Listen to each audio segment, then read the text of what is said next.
कपकोट में आंगनबाड़ी कार्यकर्ता, सेविका एवं मिनी कर्मचारी संगठन उत्तराखंड के बैनर तले आज कार्यकर्ताओं ने अपनी मांगों को लेकर धरना प्रदर्शन किया।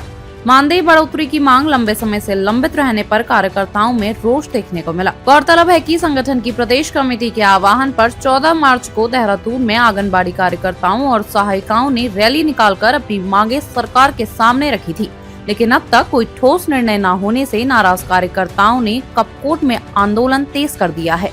संगठन की जिलाध्यक्ष कमला दानू ने कहा कि कार्यकर्ताओं को उनके कार्य के अनुरूप मानदेय नहीं मिल रहा है, जिससे उन्हें आर्थिक दिक्कतों का सामना करना पड़ रहा है। उन्होंने बताया कि 14 मार्च को वह भी देहरादून में मुख्यमंत्री आवास घेराव में शामिल हुई थी, जहां पुलिस द्वारा उनके साथ दुर्व्यवहार किया गया। ब्लॉक अध्यक्ष नीवा जोशी ने चेतावनी देते हुए कहा कि सरकार को कई बार आगाह करने के बावजूद मांगों पर ध्यान नहीं दिया जा रहा है, जिसका असर आगामी विधानसभा चुनाव में देखने को मिल सकता है।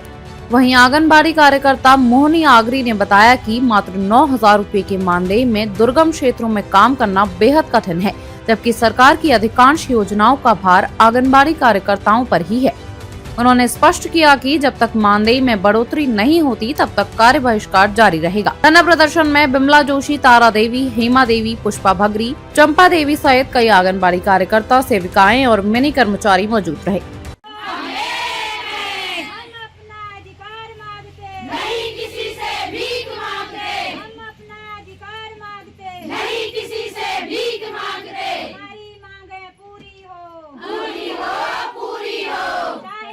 मजबूरी हो, हमारी मांगे पूरी हो, अभी करो आज करो, हमारी मांगे पूरी करो, अभी करो आज करो, हमारी मांगे पूरी करो। मानदेय का नाम हटाओ, वेतन भोगी हमें बनाओ, मानदेय का नाम हटाओ, वेतन भोगी हमें बनाओ। आज करो अभी करो, हमारी मांगे पूरी करो। हम अपना अधिकार मांगते, नहीं किसी से भीख मांगते।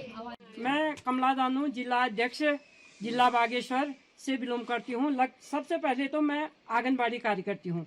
जिस पद पे हम काम कर रहे हैं, ये मेरी बहनें आई हुई हैं, लेकिन सरकार के कान में जू नहीं रिंग रहा है। हमने इतने परेशान हो गए। हम लोग जो है सबसे पहले तो 16 तारीख को हमने बागेश्वर में रैली की। रैली के माध्यम से डीएम साहब के माध्यम से हमने उनको वहाँ लेटर मांग पत्र भेजा, लेकिन उन्होंने हमारे लिए कोई कुछ नहीं, ना सोचा ना समझा, ना हमारे लिए कुछ काम हुआ।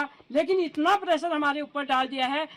सबसे पहले पोषण टैगर में भी इतनी आपत्ति आ रही है। ना हमारे पोषण टैगर में फेस कैप्चर हो रहे हैं, ना हम पोषण टैगर को चला पा रहे हैं, क्योंकि नेटवर्क का प्रॉब्लम है। सबसे पहले तो हम सरकार से यही कहना चाहते हैं। दूसरी बार हमने फिर उसके बाद देहरादून में धरना किया। धरना में हम कहीं नहीं गए। सीएम आवास हमने कूच किया, सीएम साहब के घर गए। हमने सोचा कि वहाँ पर कुछ होगा, लेकिन वहाँ पर हमको कुछ नहीं मिला। इसके बदले वहाँ जाने के बदले हमको इतनी बड़ी सजा मिली। हमको पुलिस द्वारा भेड़ बकरियों की तरह घसीटा गया। लेकिन सबूत के तौर पर हमारी कपकोट की बहनें भी उसमें हुई, जिसके मतलब ऐसे हाल किए हमारे। अब हम असोचनीय विषय है, इतना महिलाओं के साथ इतना अभद्र व्यवहार। लेकिन हम सोच समझ के आज यहाँ पर बैठे हैं, अपने साथ अन्याय नहीं होने देंगे। सबसे पहले बेलों का काम भी हमको घर घर जाके करना पड़ता है। इतनी दिक्कत है, मानदेय हमको कुछ नहीं मिलता है। 6,000 में हम काम नहीं करेंगे, बेलों का काम भी हम नहीं करेंगे। दूसरा काम आंगनबाड़ी का, हम प्रत्येक महीने तन मन धन से कहाँ से टिकट लगा के आते हैं, फेस कैप्चर करते हैं, नहीं होता है, फिर भी हमारे ऊपर डंडा होता है, ऐसा करो वैसा करो। लेकिन उसमें यह नेट प्रॉब्लम भी होती है, और ना हमको रिचार्ज का पैसा मिलता है, ना कुछ मिला। सबसे पहले तो आज है मानदेय पर हम आगे बढ़ रहे हैं। मेरा सोचने विषय यह है कि मानदेय हमको मिल जाएगा, हम सब काम कर लेंगे। मानदेय करने को तैयार है। मानदेय के बारे में तो सरकार ऐसा सोचती है हम गाय भैंस बकरी नहीं है, इंसान है। इंसानों की तरह हमें थोड़ा जीने लायक का मानदेय दे। कम से कम 22,000 मानदेय हमारा कर दे सरकार, तो हम सब काम करने को तैयार हैं। सबसे पहले तो मेन मुद्दा है हमारा मानदेय पे ही हम चर्चित हैं। हम देख भी रहे हैं मानदेय के खातिर जब तक हमारा धामी सरकार मानदेय नहीं बढ़ाएंगे, हम लोग यहाँ से उठेंगे नहीं, हिलेंगे नहीं। यही हमारा रणभूमि है, मरेंगे या जिएंगे। महिलाओं का आज हमने ठान लिया है कि हम कुछ न कुछ करके जाएंगे, या तो आर या तो पार। दो ही यही लड़ाई हमने जीनी है। इससे आगे मैंने कुछ नहीं करना है। पहले मानदेय दो तो काम चला, अपना काम करो।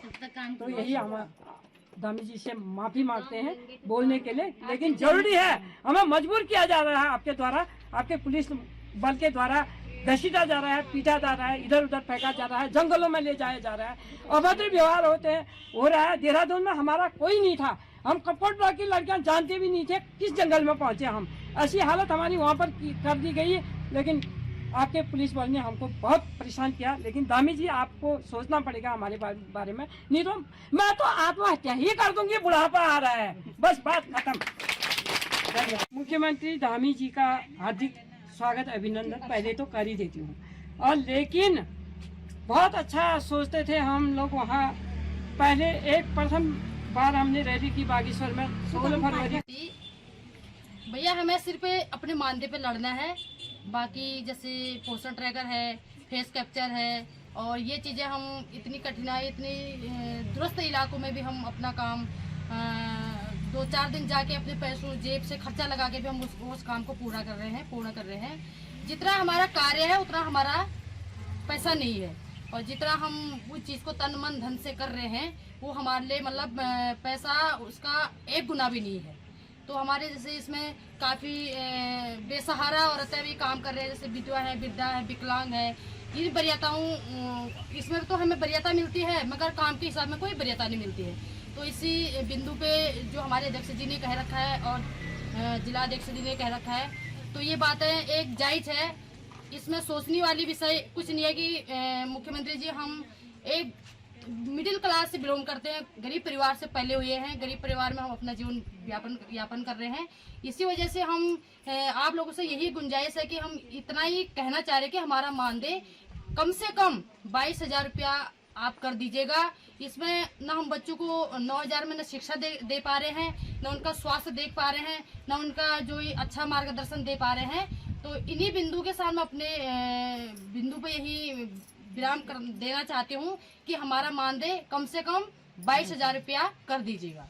धन्यवाद। सर, मैं ब्लॉक अध्यक्ष नीमा जोशी कपकोट से मैं आज ये हमारा जो हड़ताल का हमने आज ब्लॉक में लेटर दे दिया गया है, और सरकार को हमने कितने बार अपने लेटर के माध्यम से, हड़ताल के माध्यम से कितने बार चेता दिया गया है। 2020 से सरकार ने हमारा एक पैसा भी नहीं बढ़ाया गया है, जबकि सरकार को पहले से पता है कि 2014, 15, 16 में ऑफलाइन काम होता है, और हमारा इतना ऑनलाइन काम कर दिया गया है। सरकार काम ही काम बढ़ा रही है, और इतनी योजनाएं हमारे ऊपर थोप दी गई हैं। उन योजनाओं को धरातल पर हम उतार रहे हैं। सरकार जनता के लिए और महिलाओं के लिए सशक्त महिलाएं बना, लेकिन जब हम जो महिला इसको धरातल पर उतार रही है उस महिला के बारे में कुछ नहीं सोच रही है। क्या 9,000 में हम अपना घर कैसे चल पाएगा? इस आज की इस महंगाई के दौर में क्या किसका घर चलेगा? 2 बच्चों का हमारे बच्चे पढ़ क्या कि अच्छी शिक्षा हम ये 9,000 में कैसे अपने बच्चों को देंगे? इस 9,000 में कौन सी शिक्षा अच्छी से? आज कह रहे हैं कि बेटी बचाओ बेटी पढ़ाओ। इस महंगाई के दौर में 9,000 से किसकी बेटी पढ़ेगी? कौन से अच्छी एजुकेशन इस 9,000 से हम दे पाएंगे अपने बच्चों को? मैं सरकार को आपके चैनल के माध्यम से सरकार को, धामी जी को यही कहना चाहूँगी, अगर आपने हमारा मानदेय इस समय आपने हमको नहीं देखा, आने वाले जो चुनाव हैं 2027 में हम सारी बहनें, हमारे परिवार में जितने भी सदस्य होंगे, हम अपने सदस्यों को लेकर उस दिन आपका प्रचार प्रसार होगा, लेकिन हमारा भी ये प्रचार प्रसार होगा कि हम जब सरकार हमारी तरफ अगर अनदेखा करेगी, हम उस आने वाले चुनाव में सरकार की हमारा भी एक प्रचार रहेगा कि हम आने वाले चुनाव में सरकार को बिल्कुल भी वोट नहीं देंगे। अगर सरकार हमारे बारे में सोचती है, हम सरकार को सर आंखों पर बैठा के हमारा एक जीने लायक हमारा मानदेय होना चाहिए कि हम 9,000 में कैसे एक और आपने हमको इसमें चुना गया है, इसमें विधवा तलाकशुदा ऐसी महिलाओं को आपने इसमें चुना। क्या एक विधवा एकल महिलाएं 9,000 में अपना घर कैसे चला रही? सोचनी विषय। आप ऐसा कह रहे हैं कि हम महिला को सशक्त कर रहे हैं। कौन सी महिला 9,000 में सशक्त होगी आज की इस महंगाई के दौर में? आप ये सोचिए, हम अपने घर में एक दीवार बनाने में 25,000 रुपये में उस दीवार को बना रहे हैं। आपकी जो ये प्रतिपक्ष जो आपके नेता लोग भी पीछे से लगे, उसी दीवार को आप 1.5, 2 लाख में आप उसको स्वीकृत करा रहे हैं। और हमारे लिए आपके लिए पास बजट नहीं है। उस समय आपके पास उनके लिए कैसे बजट आ रहा है? हमारे लिए कहाँ गया बजट? हम इतना काम आपके धरातल में आपको दे रहे हैं, आप हमारी तरफ अनदेखा, जैसे आप हमारी तरफ अनदेखा कर रहे हैं। आने वाले 2027 में हम भी जैसा आपका प्रचार चला रहेगा हम भी अपना प्रचार इतने तेजी से करेंगे कि हमारे घर से 4 सदस्य हैं, हम आने वाले चुनाव में बिल्कुल भी उसका वो करेंगे, बहिष्कार करेंगे। हमारी बहनें जितने यहाँ पर उपस्थित हैं, मैं सभी से उस समय आग्रह करूँगी और हमारा भी प्रचार ये रहेगा कि हम आने वाले चुनाव में इस सरकार को नहीं लाएंगे। अगर सरकार हमारे बारे में अभी सोचती है, हमारा मानदेय 22,000 रुपये करती है, तो हम सरकार को अपनी सराखों में बैठा के हम आने वाले समय में हम अपनी इसी सरकार को देखेंगे। धन्यवाद। आप हमारी इस चैनल, आपके चैनल को धन्यवाद।